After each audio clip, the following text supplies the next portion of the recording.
1 Timóteo 3. E este versículo é o mais importante de todos. Por quê? Porque é o tema da carta. É a razão que Paulo enviou a carta. Mas se tardar, para que saibas como convém andar na casa de Deus, que é a igreja do Deus vivo, a coluna e firmeza da verdade. Paulo disse para aqueles irmãos, se eu chegar atrasado, se eu tardar por razões que eu desconheço, estou enviando esta carta adiante de mim para instruí-los de como vocês deveriam se comportar dentro da igreja. E percebe-se que a igreja aqui é um local, e ela é chamada de casa. Amém, irmãos? Casa de Deus. Então, quantos acreditam que nesta noite você se encontra na casa de Deus? Diga amém. Isso é muito importante, porque há grupos de religiosos tentando desassociar o local das pessoas e as pessoas do local. Claro que a igreja somos nós, mas a igreja se reúne num local, e aquele local se torna sagrado, e é chamado na própria palavra de Deus, casa de Deus. Então nós estamos nesta noite na casa de Deus. Podem se assentar. E eu quero então falar sobre os meus deveres e os meus privilégios dentro da casa de Deus. Eu tenho muitos privilégios, mas eu também tenho muitos deveres dentro da casa de Deus. E alguns de vocês já perceberam isso ao longo de 2, 3 anos que estão conosco, que realmente este lugar é muito bem dividido entre privilégios e deveres. O tema principal da carta, então, é a igreja e como devemos nos comportar dentro dela, ou como devemos proceder para com ela. Paulo diz que ela é a coluna e a firmeza da verdade. Um dos melhores elogios que recebemos não é a respeito da aparência da igreja, não é a respeito da localização da igreja. Creio que um dos melhores elogios que recebemos de pessoas como vocês, que estão começando a frequentar este lugar, um dos melhores elogios é quando você diz que esta igreja fica dentro da palavra de Deus, que esta igreja só prega a palavra de Deus. Este, sem dúvida, é um elogio que toda igreja deveria buscar, deveria desejar. Não podemos desprezar a igreja, então, devido à sua imensa importância. Há várias formas de se desprezar a igreja hoje em dia, e todas elas estão em moda, todas elas estão em voga. O primeiro jeito de se desprezar a igreja é através de doutrinas falsas. Doutrinas que surgem de experiências humanas. As pessoas não querem mais saber o que a Bíblia realmente ensina, o que a Bíblia realmente trata sobre determinados assuntos. As igrejas estão, de uma certa forma, parecendo juízes de alta corte. Eles estão julgando de acordo com a vontade política deles, e não de acordo com o que está escrito, e não de acordo com o que já tinha sido combinado. Quantos estão entendendo isso? Então as pessoas estão manuseando a palavra de Deus e as doutrinas da palavra de Deus ao seu bel prazer, para que elas possam se encaixar dentro de suas vontades. Uma outra maneira também que a igreja tem sido desprezada é através do mundanismo. O mundanismo é um sistema de vida que, infelizmente, nós estamos praticando lá fora e nós queremos trazê-lo para dentro da igreja também. Nós queremos usar dentro da igreja as roupas que usamos lá fora. Nós queremos convencer a igreja a ter a liberdade que nós temos dentro da nossa casa ou lá fora. E nós queremos fazer da igreja um pedacinho do mundo. Mas olha, irmãos, uma das razões que Deus instituiu a igreja foi justamente para sermos separados do mundo. A igreja é um lugar que quando nós entramos, nós temos que guardar os nossos pés. É um lugar sagrado, consagrado, diferenciado, e certamente deveria ser um lugar incontaminável. Mas o mundanismo não deixa, e logo você contempla o mundo através de instrumentos musicais, através da liturgia que as igrejas estão praticando, né?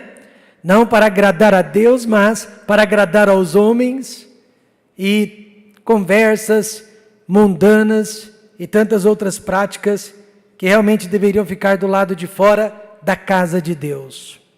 Uma outra maneira que a igreja tem sido muito desprezada é através do nosso próprio abandono. Nós deixamos de vir à igreja por motivos que jamais nos tirariam do trabalho, da escola e principalmente de um passeio, mas são fortes o suficiente para nos tirar desta comunhão tão preciosa que nós estamos tendo aqui nesta noite. Amém, irmãos? E por último, descompromisso. Nós gostamos de frequentar a igreja, mas não queremos nos envolver com ela. Não queremos ser usados por ela e não queremos nos dedicar a Deus através dela. Então, há várias formas de se desprezar a casa de Deus e essa é uma delas. A igreja, no entanto, meus amados, ela foi constituída para preservar a verdade absoluta, a verdade imutável, a verdade que nunca jamais fica velha. E sem a verdade, uma igreja, seja ela qual for, não tem o direito de existir. Sem a doutrina verdadeira, uma igreja não tem o direito de existir. Hoje em dia, no entanto, algumas igrejas mais parecem uma torre de Babel do que a casa de Deus. Há um pouquinho de tudo dentro daquelas igrejas. Você encontra ocultismo, você encontra a nova era, você encontra hinduísmo e você encontra até bruxaria no meio das igrejas.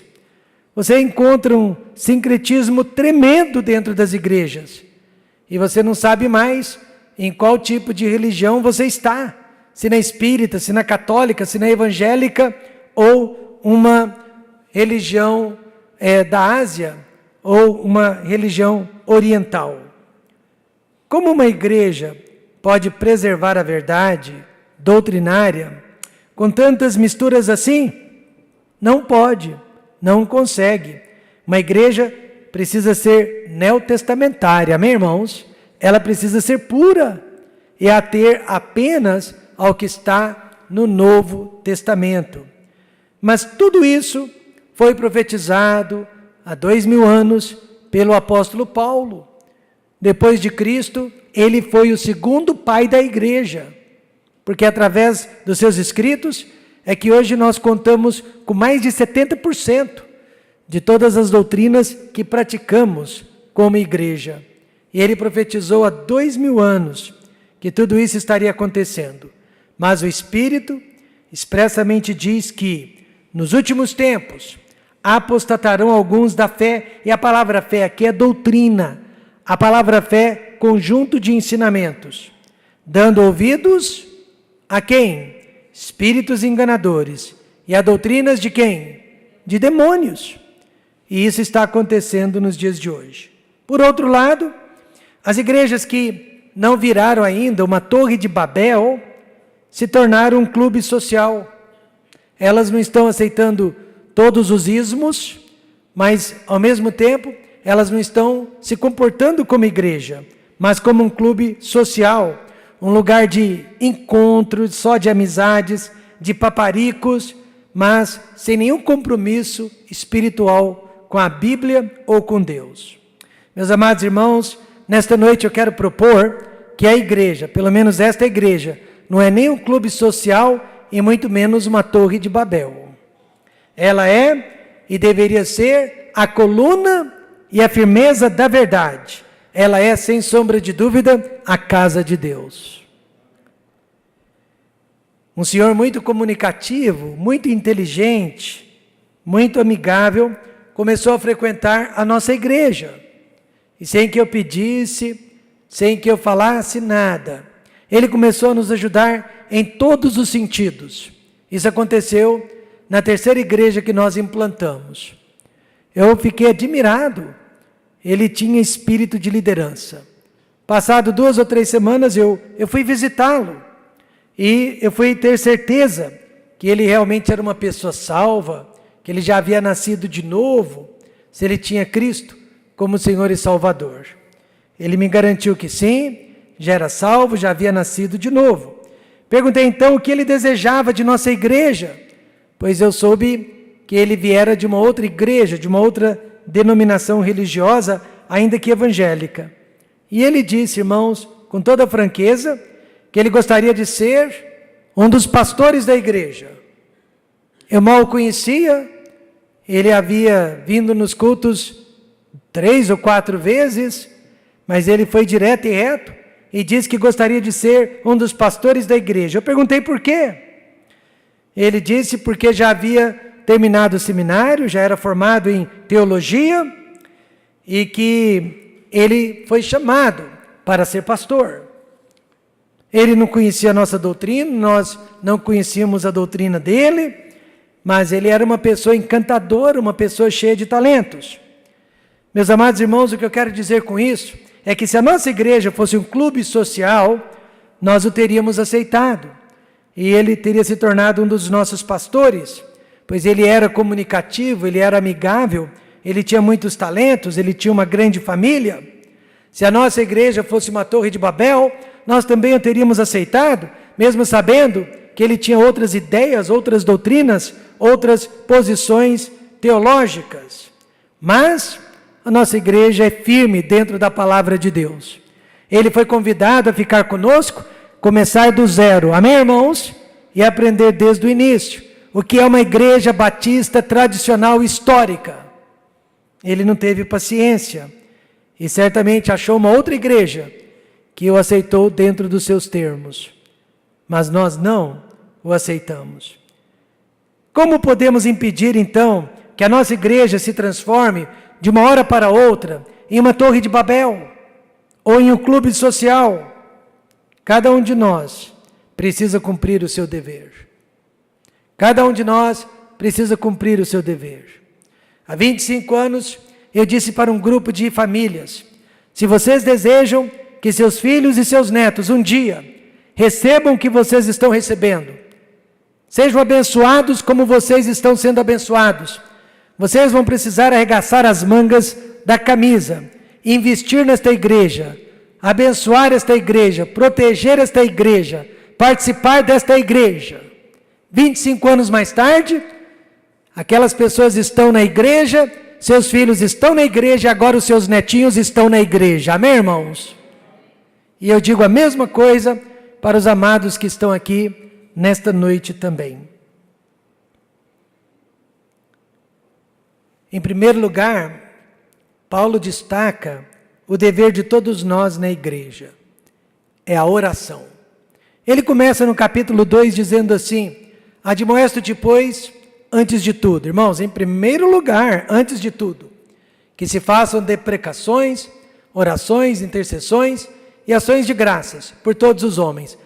Um dia desses, eu vou discorrer sobre todas essas palavras e o que elas significam. Mas hoje basta dizer que o nosso dever é o da oração. Paulo, ele nos exorta. Admoestar é exortar. Ele explica que a oração deve ser feita antes de tudo. Ela é a fundação, o alicerce dos nossos deveres. Nenhum outro ministério será importante.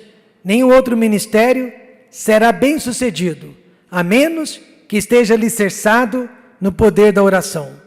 Certa vez um dos líderes da igreja me procurou para dizer que estava tendo problemas seríssimos com algumas pessoas de sua equipe, algumas pessoas de seu ministério que ele exercia na igreja. Ele estava buscando soluções, mas quando ele veio a mim, eu fiz a seguinte pergunta: você tem orado pelas pessoas com quem você trabalha? Você tem orado pelas pessoas com quem você está tendo problemas? E para minha surpresa, ele sinceramente disse que não. Eu disse, então volte e daqui a uma semana nós conversaremos. Mas só volte depois que você orou por uma semana pelas pessoas com quem você trabalha. Porque um líder que não ora por seus liderados não está cumprindo o seu maior dever, o maior dever de todos, que é o dever da oração. Primeiro, a oração, ela deve expressar gratidão. Paulo disse, você vai orar, mas sempre com ações de graças. Eu gostaria de começar minha oração agradecendo, mas não consigo. Eu começo sempre pedindo perdão. Quantos são assim também? Eu começo pedindo perdão, depois eu vou para os agradecimentos. Mas está certo iniciar a oração agradecendo. E a palavra que Paulo usou para descrever ações de graças é a palavra grega eucaristia. Eucaristia significa exatamente isso, ser grato de livre e espontânea vontade. Ninguém te obrigou, você está sendo grato de coração e você não precisa de um motivo para ser grato. Você precisa apenas da vontade para ser grato. Ao invés de uma igreja que reclama, ao invés de uma igreja que está sempre murmurando, lamentando, precisamos ser uma igreja que agradece, que reconhece as bênçãos de Deus sobre nós todos os dias. Durante certo acampamento de família, havia algumas crianças que estavam dando muito trabalho. Crianças que não estavam sendo devidamente disciplinadas pelos seus pais, e no ambiente estranho, elas ficavam muito à vontade, atrapalhando os cultos, as programações, atrapalhando até as atividades das próprias crianças. E alguns professores já estavam assim tendo muitas dificuldades para cuidar daquelas crianças. Mas num daqueles cultos, uma das crianças mais problemáticas, uma das crianças mais peraltas, foi à frente da igreja e ela citou de cor os 66 livros da Bíblia em ordem. Naquela hora eu falei com os professores, eu falei com os obreiros do acampamento, vocês vão agradecer por isso também ou vão ficar só nas reclamações? Vocês vão agradecer por isso também ou vão ficar só nas reclamações? Então o que eu quero dizer, meus amados irmãos, sim, há problemas, há dificuldades, mas as bênçãos são maiores. Há problemas, há dificuldades por falta de obreiros, talvez até por falta de espaço, mas as bênçãos são muito maiores. Então uma igreja que se propõe a orar, precisa orar com ações de graças. E nós temos muitos motivos para sermos gratos. O problema é que nós habitamos por demais no negativismo. Mas Paulo disse que a oração verdadeira é cheia de eucaristia, é cheia de ações de graças. Por outro lado, a oração deve expressar compromisso. Paulo diz no verso 8, quero pois que os homens orem em todo lugar. Preste atenção nisso agora, irmãos. Há irmãos que só oram em casa, mas não oram com a sua igreja. Ao dizer em todo lugar, Paulo está incluindo a casa de Deus, pois o tema desta carta é a casa de Deus. Temos o compromisso de orar com a igreja, sempre que a igreja estiver orando. Lembro-me, acho que foi no ano de 1998, quando a minha esposa, ela estava com uma enfermidade que não queria sarar, não queria cessar. Nós fomos em vários médicos e nenhum tratamento estava dando certo. E a igreja estava orando por ela. Durante a semana, em casa, mas a igreja se reunia de quinta-feira à noite para orar. A igreja também se reunia no domingo às 18h15, como a nossa igreja. E como era gostoso, no meio daquela preocupação intensa, ver e ouvir vários irmãos invocando as bênçãos de Deus sobre minha esposa. Finalmente a doença foi debelada, foi vencida, a minha esposa foi curada, para aquela doença nunca mais voltar. Amém, irmãos? E eu tenho certeza que foi resposta de oração, de muita oração. Então a oração deve expressar nosso compromisso de orarmos com a igreja. Irmãos, isso não acontece se você e eu ficarmos do lado de fora da igreja, enquanto a igreja está orando do lado de dentro. Precisamos orar com a nossa igreja. A oração coletiva, ela é especial. Talvez você não acredite no que eu vou dizer, mas mais de 90% de tudo que eu tenho recebido de Deus vem através da oração coletiva e não necessariamente através da minha oração individual. Eu creio que a minha oração individual, ao longo dos anos, tem servido mais para adorar a Deus, e a oração coletiva tem servido mais para pedir de Deus. Eu reconheço que através de muitos que oram por mim, Deus tem me abençoado. E além disso, a oração deve expressar a nossa união. Quando uma igreja é unida, quando uma igreja anda de mãos dadas, ela faz questão de estar junta, orando. Ela faz questão de orar quando a igreja está orando. Por isso Paulo disse, levantando mãos santas, sem ira nem contenda. Isso aqui significa união. Jesus claramente ensinou, antes de você orar, deixa ali diante do altar a tua oferta e vai reconciliar-te primeiro com teu irmão. E depois, e só depois, vem e apresenta a tua oferta. É muito importante para que Deus atenda as nossas orações, que os nossos corações estejam limpos. É imperativo que não haja amargura, que não haja rancor, para que Deus possa ouvir as nossas orações. O crente precisa abandonar a ira e a contenda. Um jovem senhor pediu que eu orasse por ele, pelo seu trabalho, pela oportunidade de prosperar.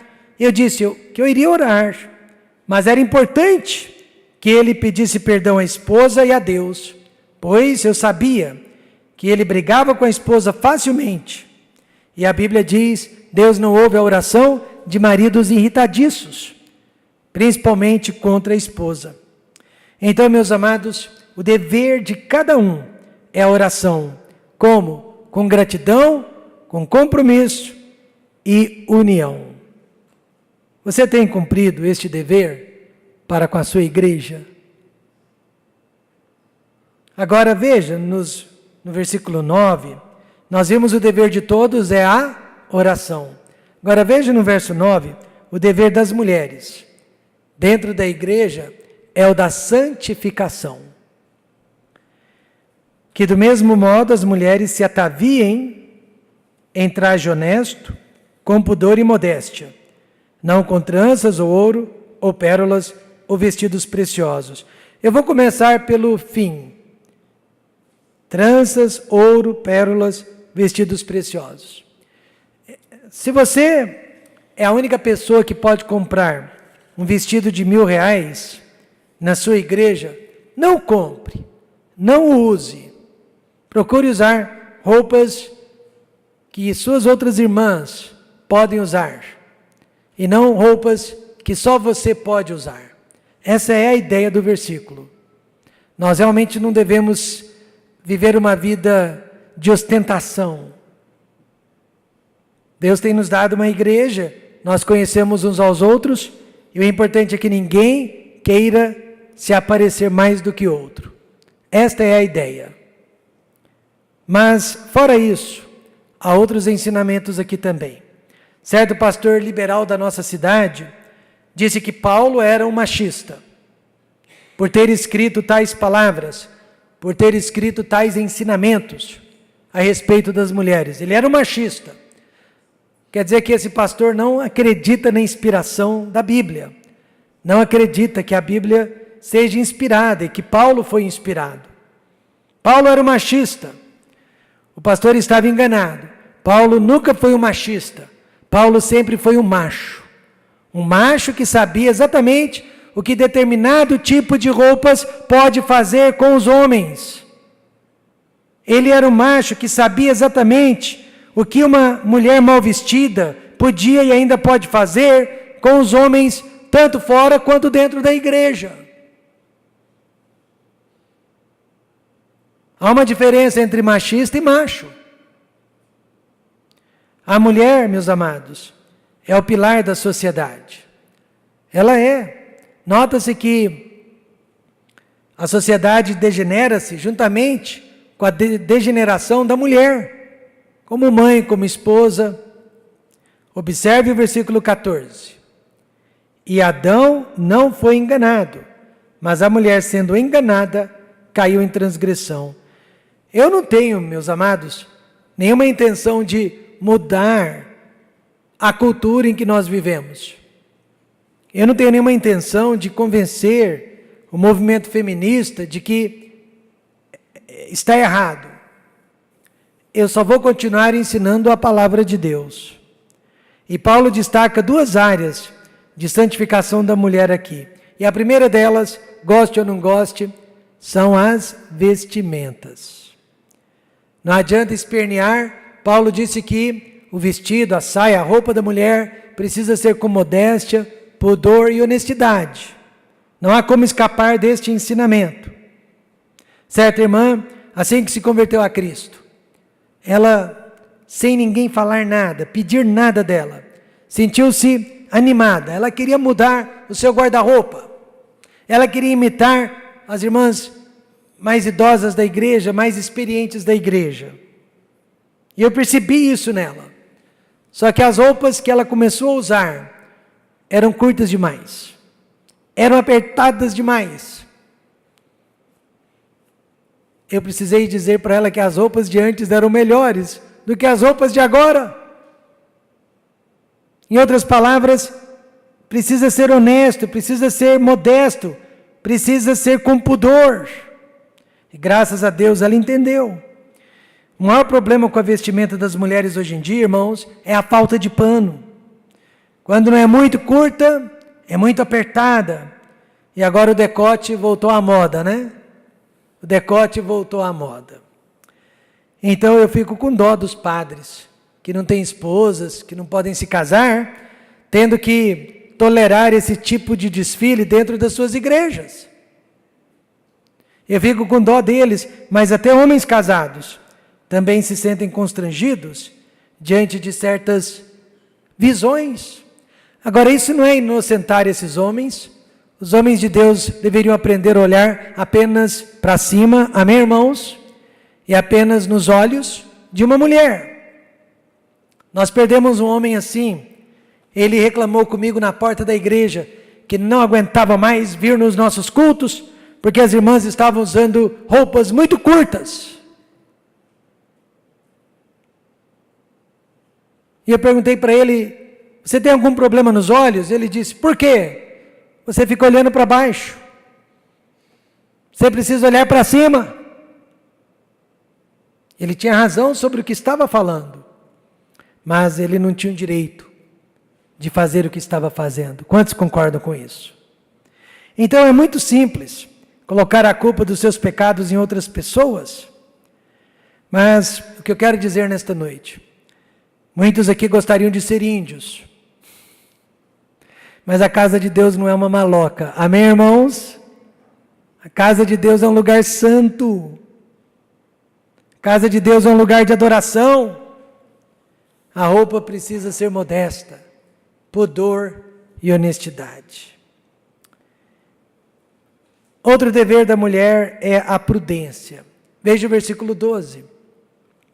Não permito, porém, que a mulher ensine, nem use de autoridade sobre o marido, mas que esteja em silêncio. Irmãos, este versículo aqui mata as feministas de raiva. Mas elas ficam uma fera. Este versículo também deixa muitas chamadas pastoras evangélicas malucas. Lembre-se, o tema desta carta é a igreja, é a casa de Deus e como devemos nos comportar dentro dela. Então, muitas mulheres que se autodenominam pastoras, não estou falando de missionárias, mas pastoras, deveriam saber que a única pastora na Bíblia foi Raquel, e assim mesmo de ovelhas e não de pessoas.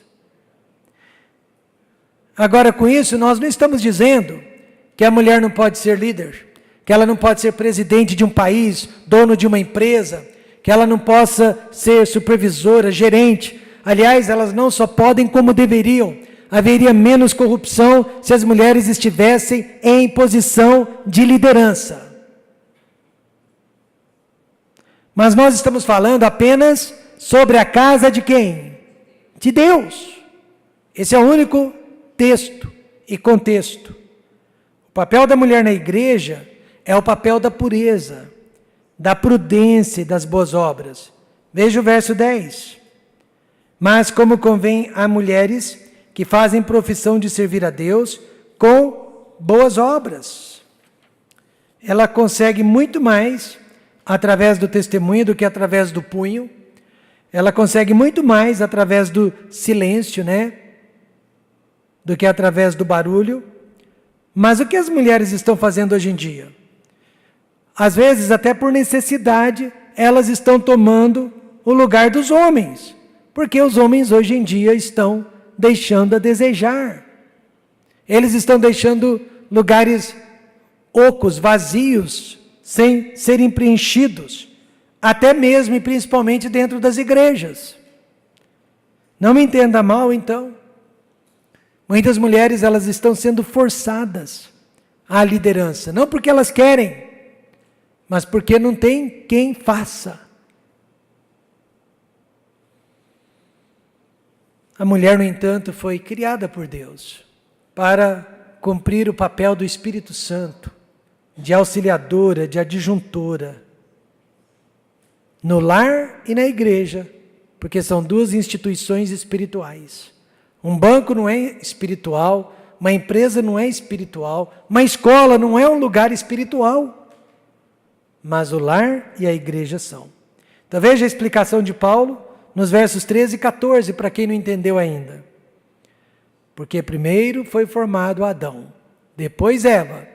E Adão não foi enganado, mas a mulher sendo enganada caiu em transgressão. Por que ela foi enganada e não Adão? Ela foi enganada emocional, espiritualmente. Adão não foi enganado. Adão sabia o que estava fazendo. Ele caiu de livre e espontânea vontade. Eva não. Eva não sabia que estava pecando. Ela foi enganada. Adão sabia que estava pecando. Por esta razão que o pecado veio por um homem. Não diz a Bíblia que veio por uma mulher, mas veio por um homem que deliberadamente desobedeceu a Deus. Mas a mulher foi enganada. E na maioria das vezes, nós homens caímos porque queremos. Erramos porque queremos. Por isso o nosso pecado é muito pior que o pecado de vocês. Dou graças a Deus que a minha esposa não segue, os líderes do movimento feminista, mas a palavra de Deus. Então o dever de todos é a oração e o dever das mulheres é o da santificação. E o dever dos homens?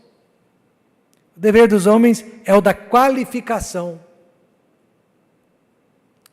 Não é à toa que o salmista disse: salva-nos, Senhor, porque nos faltam os homens bons, porque são poucos os fiéis sobre a face da terra.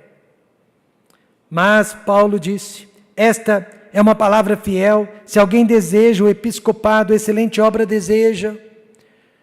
Nem todos nós fomos chamados para o pastorado, para o diaconato, mas todo homem tem um chamado para ser um bom homem. Conheço uma igreja onde todos os membros da igreja precisam ter as qualidades de um diácono. O pastor me disse aqui, todos, para serem membros, precisam ter as qualidades de um diácono. Eu não posso falar nada contra esta igreja, dizer que ela está errada. Você realmente não precisa ser pastor ou diácono para ter as qualidades de um. Onde estão os homens da igreja? Primeiro veja as qualidades sociais. No verso 2, convém, pois, que o bispo seja irrepreensível. Significa, não que você seja perfeito, mas qualquer pecado em sua vida já foi reconhecido, já foi confessado e já foi abandonado. Amém, irmãos? Exatamente isso. Não que você não tenha pecado, que você não tenha falhado, mas que você não está mais no pecado. E o que precisava ser feito diante de Deus e diante dos homens já foi feito. Honesto, por exemplo. Meus amados, eu passei por um posto um dia. Na hora que eu abasteci, eu desci para escrever o cheque. E o frentista me disse: nós não pegamos o cheque. Não pegamos o seu cheque. Eu perguntei: mas por quê? Eu não tenho cartão, não tenho dinheiro, eu só trouxe o cheque. Não podemos receber o seu cheque. Mas eu sou o pastor do Templo Batista Maranata. Olha a nossa igreja, você consegue vê-la daqui. Nós não podemos pegar o seu cheque. E de tanto insistir, o gerente foi lá dentro do escritório e trouxe um pacote assim de cheques. Todos eles voltaram. E ele separou a metade daqueles cheques, eram de pastores.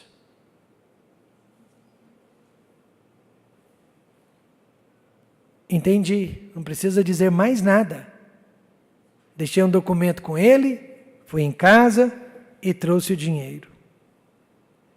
Ele não pegou o meu cheque.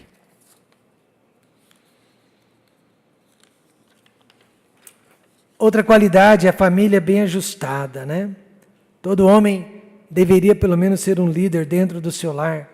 O verso 4 diz: que governe bem, que lidere bem a sua própria casa, tendo seus filhos em sujeição com toda modéstia. O que quer dizer modéstia?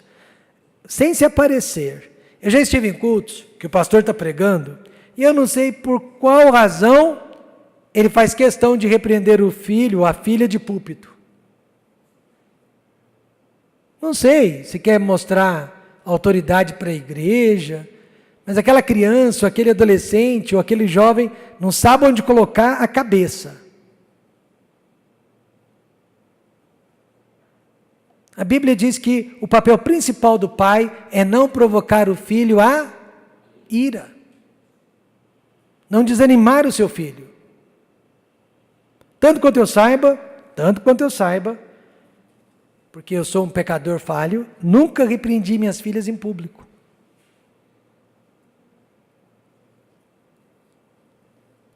Porque a Bíblia diz com toda modéstia, que não chame atenção para si. Quantos pais aqui já sofreram o inverso, já foram repreendidos no bom sentido por seus filhos? A Rochelle tinha só 7 anos de idade, nós tínhamos acabado de sair de uma igreja na cidade de Morristown, no Tennessee, e um membro da igreja veio e nos deu uma certa quantia em dinheiro e disse: eu quero que vocês vão na loja e comprem um vestido para cada uma das mulheres da família. Então, ele nos deu dinheiro para comprar um vestido para Raquel, para Rochelle e para Roxane, que só tinha 3 ou 4 aninhos de idade. Então, dali da igreja, nós fomos para um departamento de roupas, perto da igreja. E a Raquel está lá, né, experimentando as roupas, as crianças escolheram as roupas, e na hora de pagar eu peguei o dinheiro. E a Rochelle do meu lado, ela olhou para mim e falou: pai, esse dinheiro é da igreja, o senhor não podia estar usando aqui. E ela falou isso perto do vendedor. Aí eu tive que explicar: não, querida, é que você não estava por perto, mas o fulano nos deu esse dinheiro como oferta, para o papai comprar uma roupa para você, para a mamãe e para sua irmãzinha. Falei isso para ela, mas o vendedor ouvindo. Aí ela: ah, pai, então tá. E nisso o vendedor olhou para mim e só sorria, né? Só achava graça daquela cena. Mas você acha que eu fiquei bravo, chateado com a Rochelle? De jeito nenhum. Se eu estivesse fazendo o que ela realmente pensou, eu merecia muito mais do que uma repreensão. Eu merecia muito mais do que uma repreensão. E eu agradeço a Deus que aquela criança de 7 anos sabia o que era certo e o que era errado. Amém, irmãos? Foi só explicar. Certo pai, né, decidiu que não iria à igreja porque estava cansado. Aí seu filho disse: pai, mas o senhor nunca está cansado para jogar bola? O senhor nunca está cansado para trabalhar? O senhor nunca está cansado para ganhar dinheiro? O pai foi repreendido pelo filho. Mas, infelizmente, esta é a mensagem que muitos homens estão passando para os seus filhos e para a sua família. Precisamos de homens honestos. Precisamos de pais fortes. E agora veja qualidades espirituais no versículo 3. Não dado ao vinho, vinho aqui com certeza é o alcoólico, não espancador, não cobiçoso de torpe ganância, mas moderado, não contencioso, não avarento. Qual que é a palavra-chave deste versículo? Já vou lhe dizer, não é o vinho, não é o espancador, não é o cobiçoso, não é ganância, não é contencioso, não é avarento. Qual que é a palavra-chave? Moderado. Significa gentil e paciente. Quantos gostam de homens gentis e pacientes? Deus tem nos dado alguns homens assim, amém, irmãos? Alguém perguntou para a filha, qual é a maior qualidade do seu pai? E ela, sabendo, da sua teimosia, disse, paciência. Paciência. O irmão me telefonou certa vez e disse, pastor, eu acho que eu perdi o emprego. Meu patrão me procurou hoje, dizendo que a situação está difícil, a empresa tem que despedir várias pessoas e que eu fazia parte da lista. Na hora eu disse para ele, patrão, eu entendo completamente, não vou ficar magoado com o senhor, espero que Deus te abençoe, que a sua empresa consiga sair desta situação. Foi embora. No dia seguinte, meu patrão me ligou e disse que decidiu ficar comigo. Que eu não mais iria embora.